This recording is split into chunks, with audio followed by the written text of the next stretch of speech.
Next speaker, I'm really delighted to come here today, is Emily Sterling, another one of the genetic counselling students from Cardiff University, and whose research a number of you have been taking part in over the past year.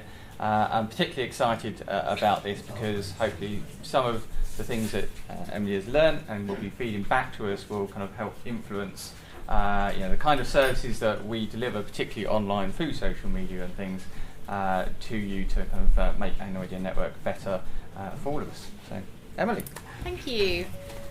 Just wave if you can't hear me at the back and I'll shout. But hi, I'm Emily. Thank you so much for having me here to speak today.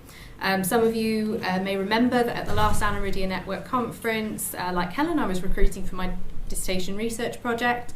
And for those of you that I've not met before, this project was a project that I did in the last year of my Masters in Genetic Counselling, and I chose to work with Anaridia Network for this research project. And just this summer I have finished the research, submitted the dissertation and finished the Masters. So thank you very much for having me back this year to present the findings of my study. I feel really, really fortunate to have partnered with Anaridia Network for my project, and I'm looking forward to presenting my findings to you. So the study had a lot of interest, and I know some of you here today took part in the study. I'm really, really grateful for your engagement and your enthusiasm for this research, and I hope that you find the findings as interesting as I did. So the title of the study ended up coming from a quote from one of my participants, which I felt expressed a feeling of community, which came across very, very clearly from everyone that I spoke to. In the end, the title of the study was Knowing That You're Not on Your Own. It was a qualitative study exploring the experiences and attitudes of adults living with Anaridia towards internet and social media use. So I'll explain a little bit more about the research, how it came about and how it was conducted in a moment. I will then provide some de-identified and anonymised information about the wonderful people who took part in the study to provide some context to the results before I present the main themes which arose from my research and my interpretation of these themes. Depending on how much time we have towards the end, I would like to have a bit more of an interactive discussion with yourselves about anything that stood out for you in the research, and maybe a bit of a reflection on these findings. I know what stood out for me, but I think it might be quite interesting to have your views as well before I give you an opportunity to ask any questions. So a bit of context about the study. When I started my master's degree, I was working in ophthalmic imaging, and I found it very interesting how some of the patients I was working with were using technology to support their lives. After speaking to the trustees of Anaridia Network, I found out that the support group had actually grown out of a mailing list in the late 90s and early 2000s towards the beginning of mass general use and access to the internet. And I was really curious to find out and understand how individuals with Anaridia use the internet, which of course nowadays heavily involves social media too, in relation to their condition. Initially, I thought I would mainly focus on interviews of people under the age of 30, but after speaking to the trustees, I removed the upper age limit, and I'm really, really glad that I did, because I ended up with a couple of people across lots of different age brackets and at different stages of their lives, and I feel that the study greatly benefited from being able to speak to both people who had grown up with the internet and people who had only had access to the internet and social media in their adult lives. I found the breadth of experiences I ended up with was really interesting to hear and incredibly important to represent as well. So for anybody who didn't take part in the study, the way it worked was the study was advertised through Anaridia Network, and anybody who was interested in the study got in touch with me to express their interest in taking part. We then arranged a time for that person to be interviewed by me about their internet and social media use related to their Anaridia. And most interviews were done through video call, but participants were also given the option of doing their interview over the phone or in person, if we could agree a time and a place that worked for both the participant and I. When the interviews were conducted, they were audio recorded, and afterwards I transcribed everything that was said in the interview, and these interview transcripts then became the source of my research data, which means that I went through the transcripts looking for patterns in the things that people were saying, or the information that I thought was interesting or that provided insight into how individuals use internet and social media in relation to having Anaridia. So this is the first time that I've done this sort of research, and it's obviously very subjective. So while I based my interpretation of the data on the information in transcripts, it was my own interpretation of the data. And I did find it really interesting working out how to sort of tell the story of the data and figure out how I thought it fitted all together. So before I go into the data and the different themes I interpreted from doing the interviews, I just have some quick demographic information about my very kind, generous and enthusiastic study participants who I honestly cannot thank enough for taking part in this study. In total, I had emails from 15 people expressing their interest to take part in the study. Of those 15 people, 10 people went on to arrange an interview and complete an interview with me. And while this might not seem like a lot of people for the type of study that I was conducting, 10 is actually quite a high number, especially as in total, between my 10 participants, I collected around 17 hours worth of interview data. Of my participants, I interviewed 7 women and 3 men who were quite evenly distributed across my different age brackets, which ranged from 18 years old to over 65. My ratio of sporadic aniridics to aniridics who were born into families with other affected family members was also quite even, with 6 sporadic aniridics and 4 with other affected family members. The participants were spread out across the UK, with participants from different parts of England, Scotland, Wales, Northern Ireland, and I even had 1 participant from the USA. Something that was really interesting from having participants from all over the country was the difference that living in an urban or a rural area seemed to make to some of my participants' answers, especially if they had moved from living in an urban area to a rural area or vice versa at some point in their lives. I will just quickly mention that I was only interviewing individuals who were affected by aniridia for this study. So, as I explained before, the key themes that I believe explained or told the story of the data that came from the interviews that I conducted were the idea of the internet having a transformational effect on some aspects of the lives of aniridics I interviewed, a contribution to a feeling of solidarity, a feeling of empowerment, and similarly feelings of liberation. Possibly most interestingly, having interviewed people across a range of ages and experiences was a sense of how people's use of the internet had changed over time and how they hoped or could see it further evolving in the future. This is also where I felt some of the accessibility barriers and issues came up a lot too. So I'll now talk about each of these themes in turn, how I felt the data contributed to my identification of that particular word to encompass that theme, and with some quotations from the participants that I felt conveyed something interesting or added to how the individuals that I was interviewing used the internet and social media to do with their aniridia. So there was a lot of overlap and crossing over of themes. Again, this was just my interpretation of how I made sense of the data from the interviews, but you might have different ideas or interpretations, which I'm hoping we'll have some time at the end to have a bit of a discussion about. So, as I've mentioned, one of the dominant themes I identified amongst participants was describing how the internet and social media had had a transformative effect on participant lives by facilitating their ability to make and maintain connections and discover and publicise activities so that they reached more people. The first sub-theme was connecting, that contributed to the overall theme of transformational, and I felt that this was exemplified by the following quote: "We connected with each other and a whole lot of other people. If it hadn't have been for social media, then we couldn't have done that. It was such a morale booster. Even if the person's not on social media, sometimes they're on the internet and you can contact them." This quote was from a participant talking about using the internet and social media to arrange a school reunion and how much it had meant to the people who attended that reunion to be able to reconnect in this way. There were also examples in the sub-themes of people moving cities or countries and being able to use the internet and social media to find out and help them to build connections in a new place, and the way that this impacted their confidence.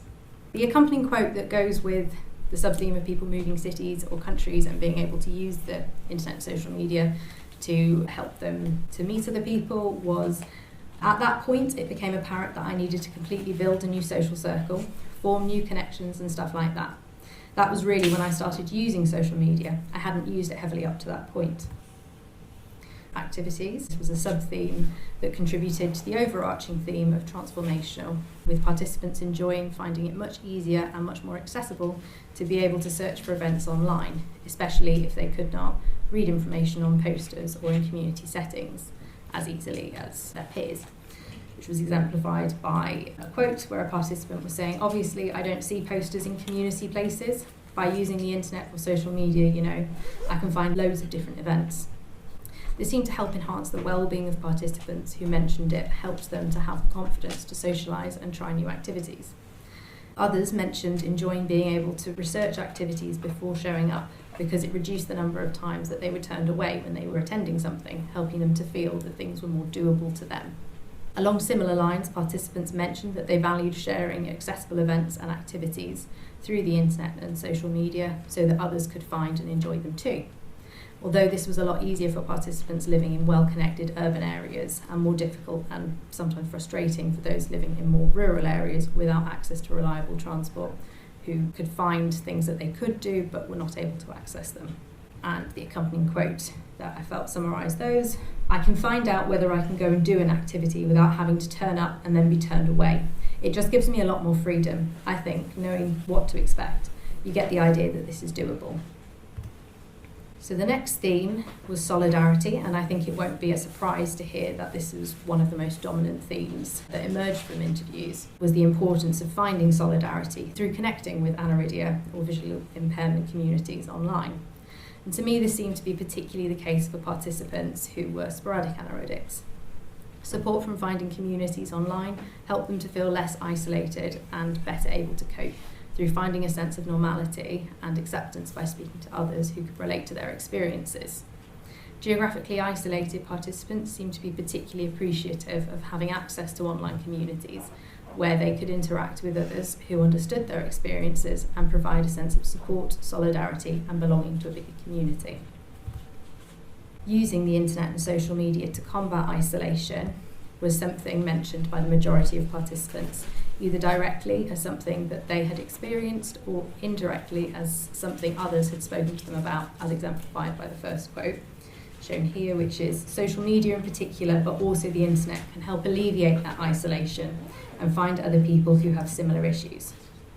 A shortened version of the second quote, which is, "It's just reassuring knowing that you're not on your own," ended up becoming part of the title of the project. And this was because it summarised a general feeling expressed in every interview that I conducted, that with aniridia being a rare condition, there was a very strong feeling of solidarity in being able to find and speak to others who also had aniridia. Another participant expressed feelings of excitement, knowing and speaking to other people who had similar lived experiences to themselves.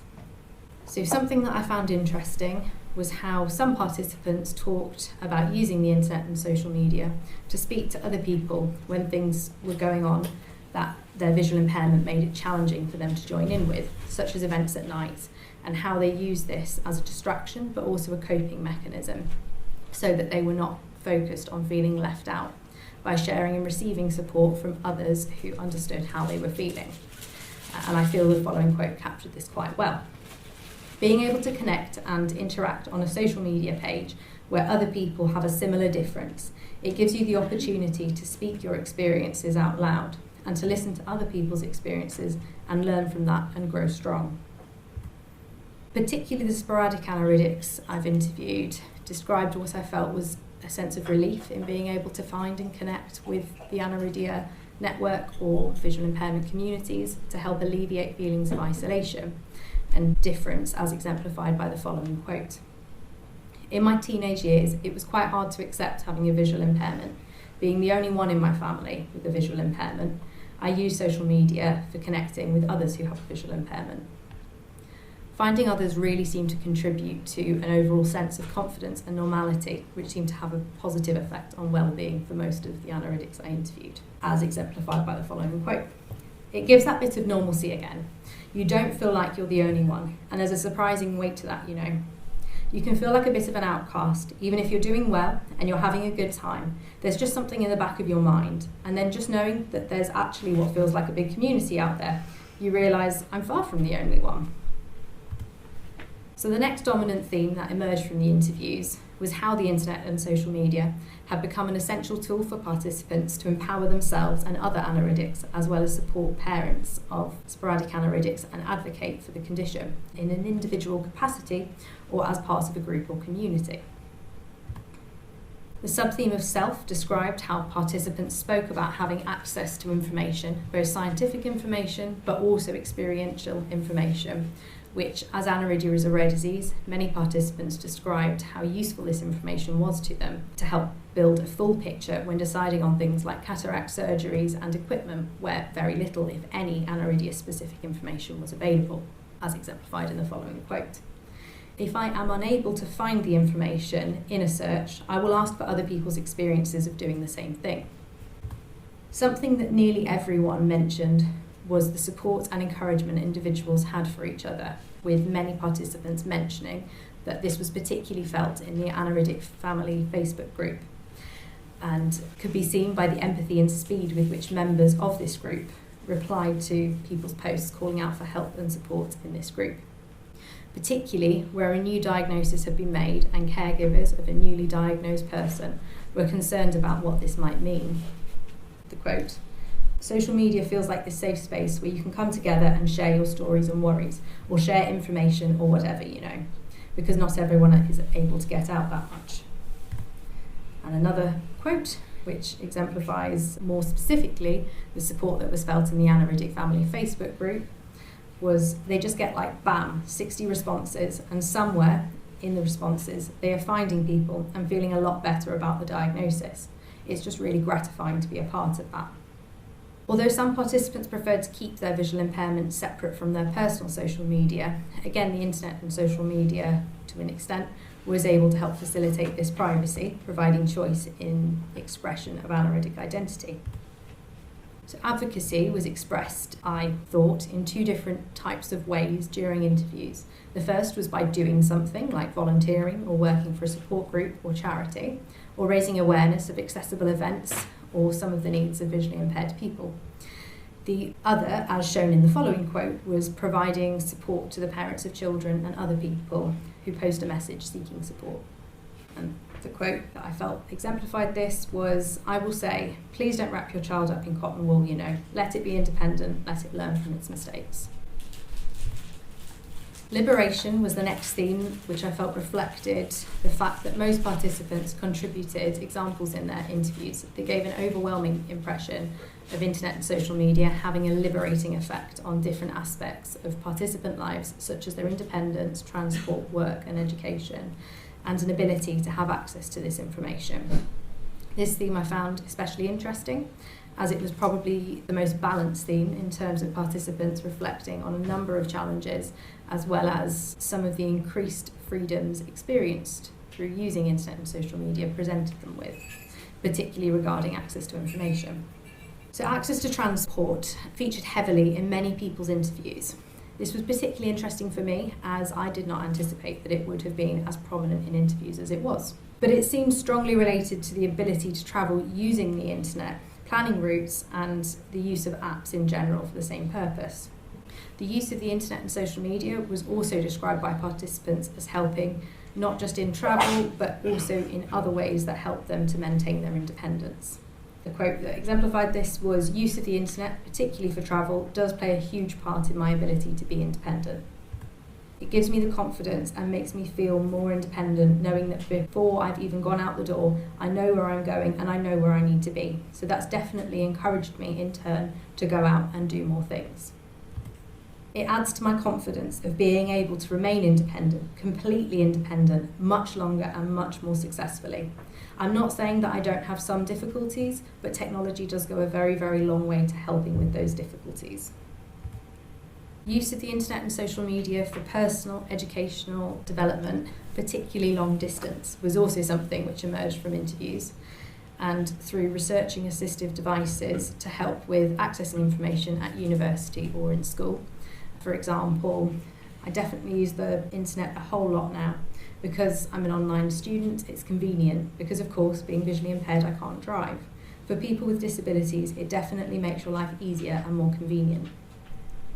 Again, the experience of education was enhanced by participants asking for recommendations which they could use to narrow down what might help them out, and then see if that assistance helped them or not in the way that they wanted. On Facebook groups, for example, I'd ask for advice on what technology I can use that might benefit me at university. Information was interesting, as participants generally had a relatively positive outlook on their condition and what they had been able to do and achieve despite having aniridia. But they felt that this wasn't reflected very clearly to people without any experience of the condition, particularly those who had a newly diagnosed child or new diagnosis themselves when they Googled the condition. Although some participants expressed that they would prefer a more accurate portrayal of their condition online, they did also express that they felt having the information was more important than risking the information not being represented faithfully. Particularly for participants who in the past would not have had access to any information about aniridia, they felt that it was important that they had this information, or that they would have liked to have had this information in the past. And the quote that exemplified this was, "I think it's good to have knowledge. I remember as a young adult there wasn't information about aniridia. There just wasn't for the general public. Yes, it was in medical books, but we didn't have access to that information." So I felt that the final theme, evolving use, summarised how participants felt their personal use of internet and social media has changed over time and what this has meant for them.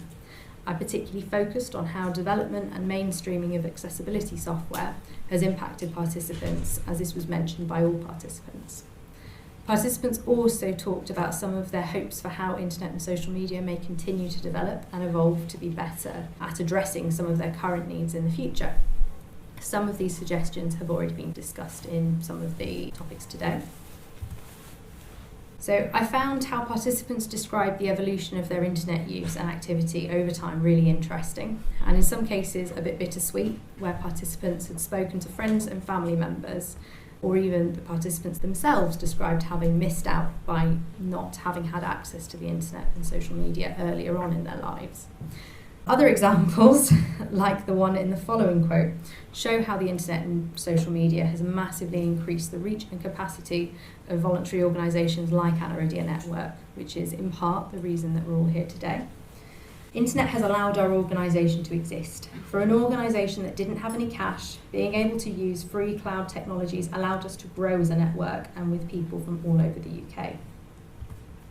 I was very wary and reticent about getting involved in online banking because, security issues aside, I was not convinced it was going to be accessible enough for me to be able to use.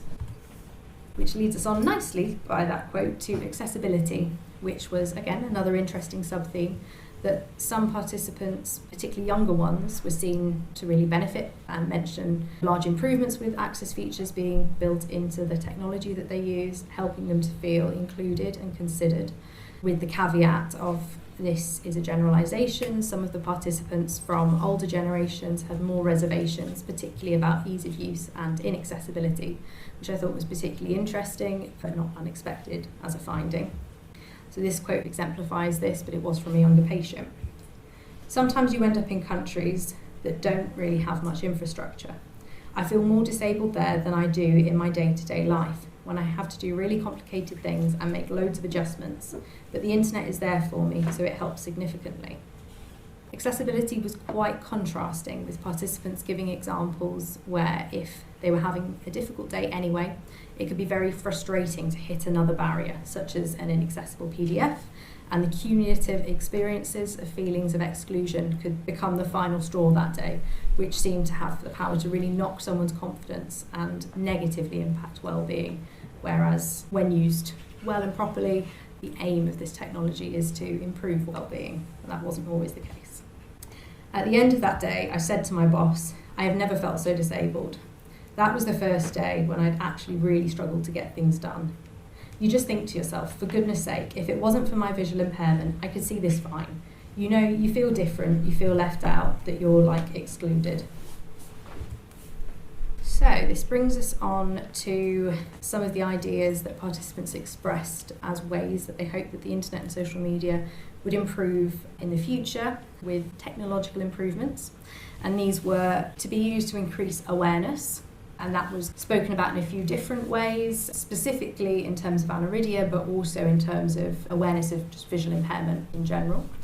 Younger participants were very keen for things like TikTok and Twitter and videos and YouTube to be more available, accessible, I guess recommended to people that they'd come in contact with on a regular basis who would benefit from knowing more about aniridia. And then some participants were more keen for increasing awareness through leaflets or increased availability of accessible websites and leaflets online. More educational internet and social media content was kind of the heading that I put that under. Artificial intelligence was also mentioned. I thought that was quite pertinent with the strikes in America at the moment. One of the participants had mentioned that she felt it should be mandated, that things could be read using AI, or she said she would love to go to the shops and be able to pick up a tin and have her phone, scan the phone, and it would just read it to her. She said that would be fantastic. And I was thinking, yeah, that would be amazing. But it's interesting that it kind of coincided then with the writer strikes and the AI strikes that were going on in the States at the same time. So a cohesive area for information was also mentioned. Someone mentioned Aniridiapedia, which was backed up by other participants who spoke about actually there's a lot of medical information online, but there's no one place where you can have all of the support information that you need that kind of come with having a disability and benefits and where you go to depending on where you are on the spectrum, where you are at your different stage of life. And they thought that in a roundabout way something like Aniridiapedia would be very helpful and useful for the community. And this was this idea of a cohesive area for information. As exemplified in an earlier quote, this idea that actually you don't always have access to technology and universal access is really important, particularly when you need it so often. And I guess even things like charging banks, battery systems, and just making the world a more accessible place. So whether technology will actually be able to solve these problems and further enhance the lives of aniridics will remain to be seen in the coming years. And as we've already heard about today, it definitely cannot be the only answer, and that the support that is required to use it is absolutely needed to back up this further integration of technology into your lives. So in terms of questions, if anybody has questions, it might be a good idea to combine questions and anything that was interesting to you and have a discussion about that at the same time, if that sounds like a good idea, James? Yeah, fantastic. So does anything stand out to anyone, and does anybody have any questions? Fire away. I think the thing that stands out is the social media, particularly taking away the added ability for social isolation and people with visual impairment across the board, not just with aniridia. I think that the use of the internet is very useful towards that and can be done both audibly and visually for those that want to use either or both.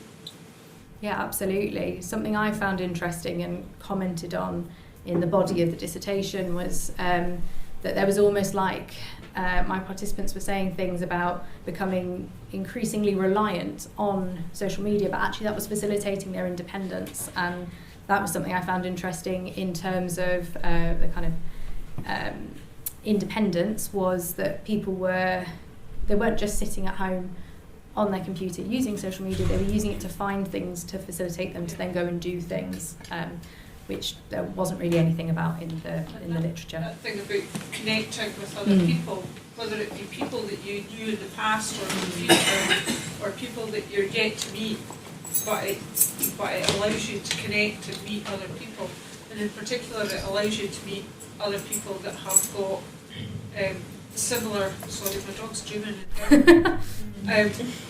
similar issues and ideas, and so people can easily get together that way and build relationships initially online and then but hopefully in a secure and safe environment, and then take it that step further to maybe make events and so on and meet in groups. Absolutely. think there was a quote somewhere in my dissertation about how one thing leads to another and it just grows. It's the idea of a network. Yes. Is it me? Chris.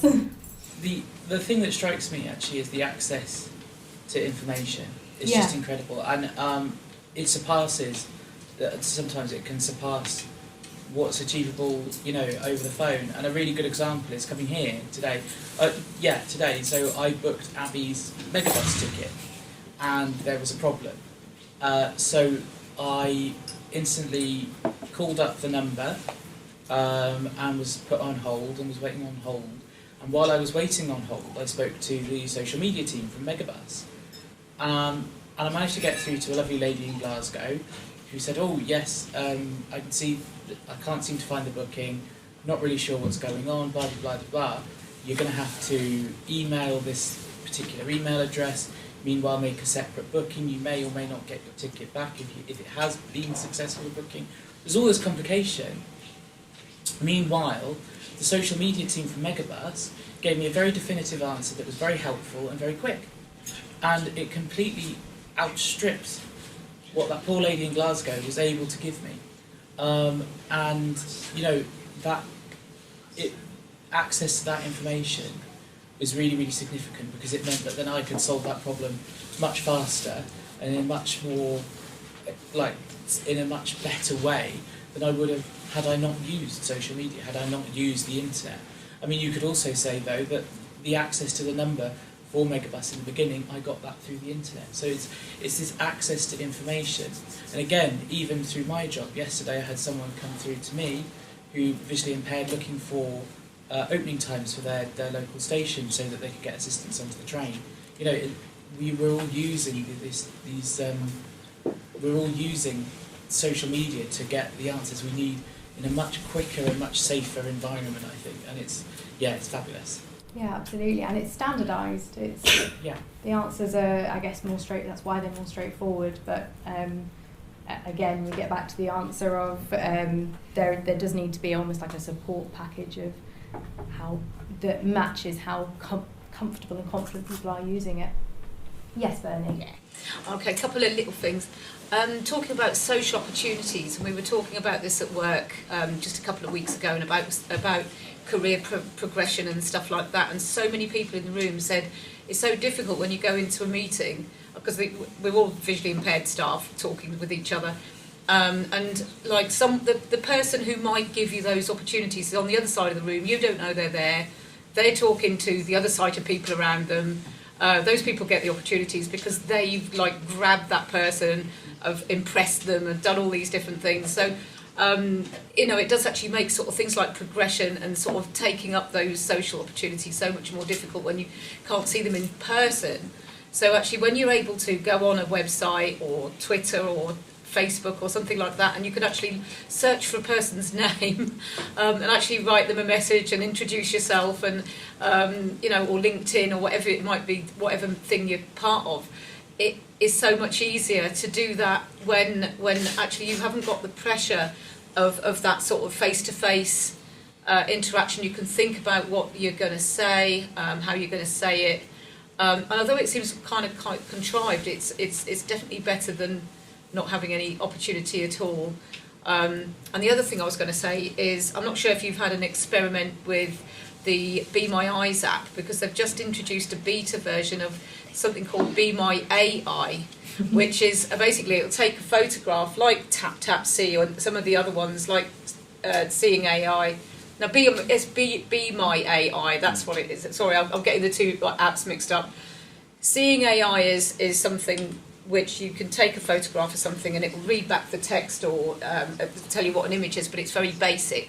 But the AI one gives you so much more information. So, taking a picture of, say, a flowery dress, it'll tell me what colour the background is, it'll tell me what's in the background of a picture, even just little, say, and there's someone's handbag in the corner, and the fact that this, or the dog looks sulky or something like that, and you think just the fact that it's given you so much extra feedback and information, because I have to say, living in an audio-only world is really boring, so actually knowing what's around me in visual terms is really important to me, so that using that kind of technology is is amazing. And my final point is there needs to be more education and training and just awareness raising in terms of developers and people actually delivering this stuff to make all platforms, all things fully inclusive, because they're not. Often they're nearly, you get to the end of a purchasing experience, you get to the bit where you have to put your number off the back of your card in, and then you can't get to that box with a voice or something. And I just want to throw the computer across the room. So that's me. Yeah. We certainly have that problem ourselves. I mean, Bernie in particular found difficulty using the booking form for today. And it's really difficult because often there isn't an alternative. There isn't an accessible online booking form, or if it is, it costs more than we can afford or something like that. So it's really, really tricky. Yeah, it's like the massive highs and lows. It's so much potential, and then you get to some little bit that just kind of throws it off at the end. It's actually really annoying when you get to this is okay, and you get all complacent, and you nearly get to the end. And I was with that booking form. There were just two things. The voice software wouldn't recognise these particular buttons to press, and it would read them back, but it wouldn't activate them. And I was thinking, I'm so nearly there. I'm nearly at the end of this process, and I said lots of swear words. Right, I think James is wanting me to wrap up. Thank you very much, Emily. Has that got anything else? I'm just going to say very quick thank you to Anaridia Network, thank you to Cardiff University, and most of all, thank you to my amazing participants. There will be, the dissertation needs to get through an exam board, but I'm hoping to publish it. Of course, if I publish it, I will pass on the details to the Anaridia Network, and that will be available to you guys. Again, once it's passed all of the sort of kind of, I guess, red tape that it needs to go through, then there will also be like a summary of my key findings, and yes, that will be made available as well. So thank you so much, and it's been a pleasure working with you guys. I know you star, I'm sure. Whatever I don't know about that. We shall see. Thank you very much.